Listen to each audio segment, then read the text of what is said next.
Assalamualaikum warahmatullahi wabarakatuh. Perkenalkan, nama saya Pristasari dengan NIM 2300240028. Saya merupakan mahasiswa dari program Pascasarjana dengan prodi Manajemen Pendidikan Islam di IAIN Kerinci.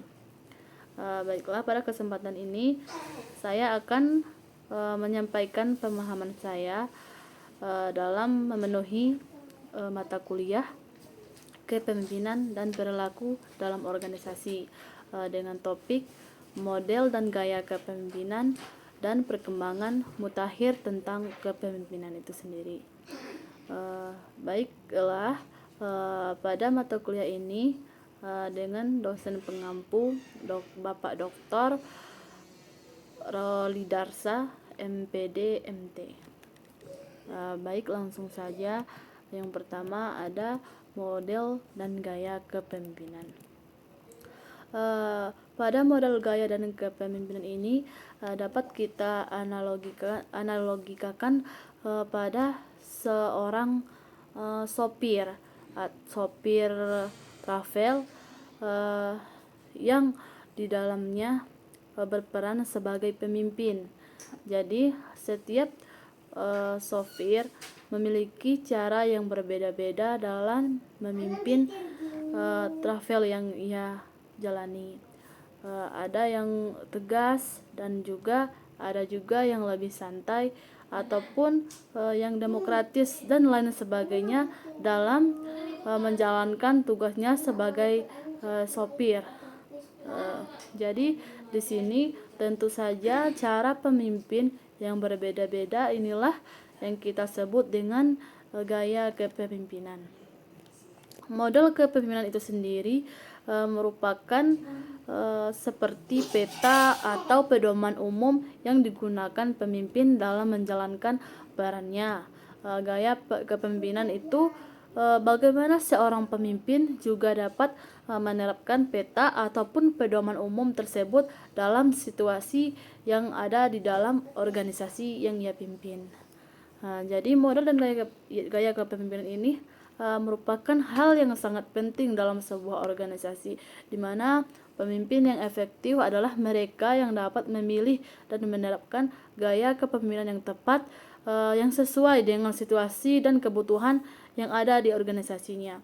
Dengan memahami berbagai model dan gaya kepemimpinan sehingga kita dapat menjadi pemimpin yang lebih baik dan dapat berkontribusi pada keberhasilan dalam organisasi itu sendiri. Pada model kepemimpinan itu terdapat beberapa jenis model yang perlu kita ketahui. Yang pertama itu ada model kepemimpinan otoriter. Di sini pada model ini seorang pemimpin itu dapat membuat keputusan sendiri tanpa melibatkan anggotanya. Jadi cenderung mengontrol dan memberi perintah. Dalam model ini cocok pada situasi darurat di mana keputusan cepat sangat diperlukan. Selanjutnya ada lagi model kepemimpinan partisipatif. Pada model ini pemimpin dapat melibatkan anggotanya dalam proses pengambilan keputusan, mendorong diskusi serta masukan dari semua orang ataupun anggota serta pihak-pihak yang terlibat dalam organisasi itu sendiri. Ada juga dapat membangun rasa kepemilikan dan komitmen di antara anggota-anggotanya. Selanjutnya ada juga dikenal dengan model kepemimpinan delegatif. Pada model ini pemimpin dapat memberikan tanggung jawab dan wewenang kepada anggota tim untuk mengambil sebuah keputusan. Jadi anggota di sini juga diharapkan dapat mandiri serta bertanggung jawab. Dalam model ini juga cocok untuk tim yang sudah memiliki pengalaman dan juga terampil. Selanjutnya ada juga model kepemimpinan transformasional. Pada model ini seorang pemimpin harus dapat menginspirasi serta dapat juga memotivasi anggota timnya untuk mencapai tujuan bersama. Jadi di di model ini pemimpin juga dapat menciptakan visi yang kuat serta memotivasi anggotanya untuk berkembang. Fokus model ini terlihat pada perubahan positif dalam individu dan organisasi. Selanjutnya ada gaya kepemimpinan. Pada gaya kepemimpinan ini juga terdapat beberapa macam yang perlu kita ketahui dalam sebuah kepemimpinan. Yang pertama ada gaya otokratis.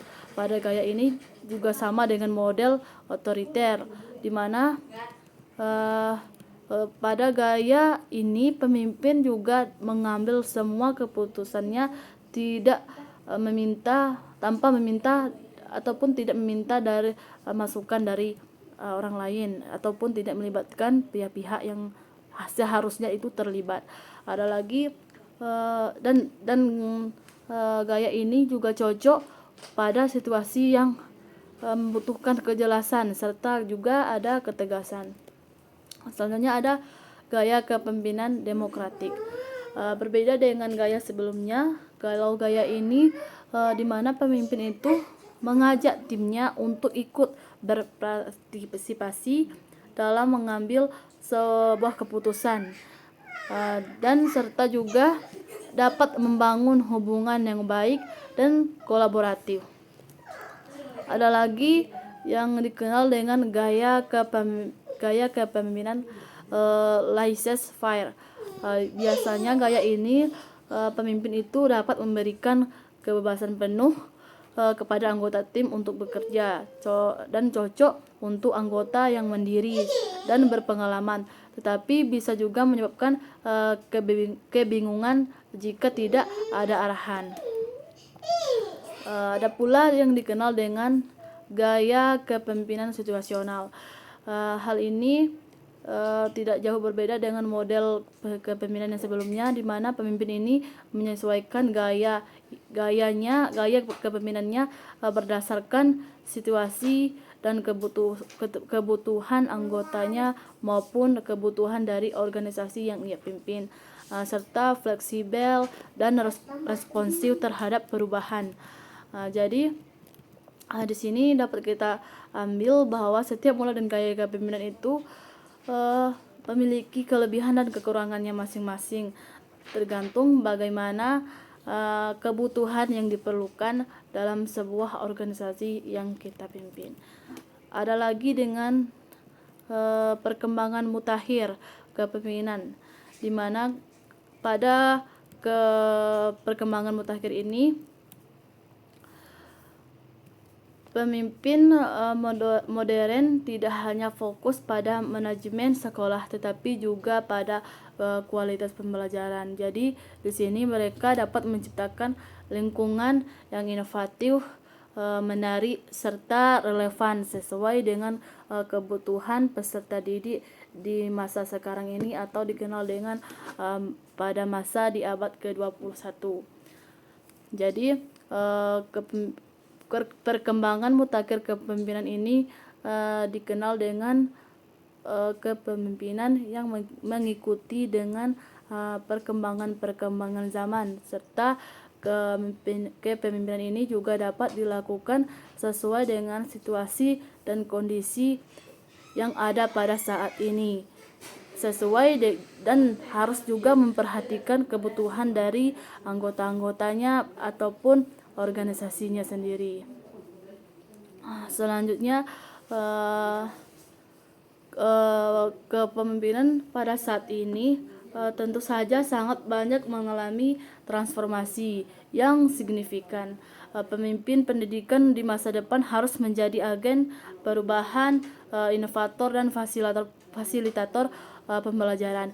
Dengan demikian, mereka dapat menciptakan lingkungan belajar yang berkualitas dan relevan dengan kebutuhan peserta didik di abad ke-abad 21, sehingga dapat dikatakan perkembangan mutakhir kepemimpinan ini tanpa disadari kita harus mampu mengikuti perkembangan zaman, sehingga apapun tujuan dari organisasi yang kita pimpin dapat berjalan sesuai dengan harapan, dapat berjalan efektif dan efisien, sehingga apa yang kita harapkan dapat teroptimalkan. Mungkin itu saja pembahasan dari topik ini. Lebih dan kurang mohon dimaafkan. Wassalamualaikum warahmatullahi wabarakatuh.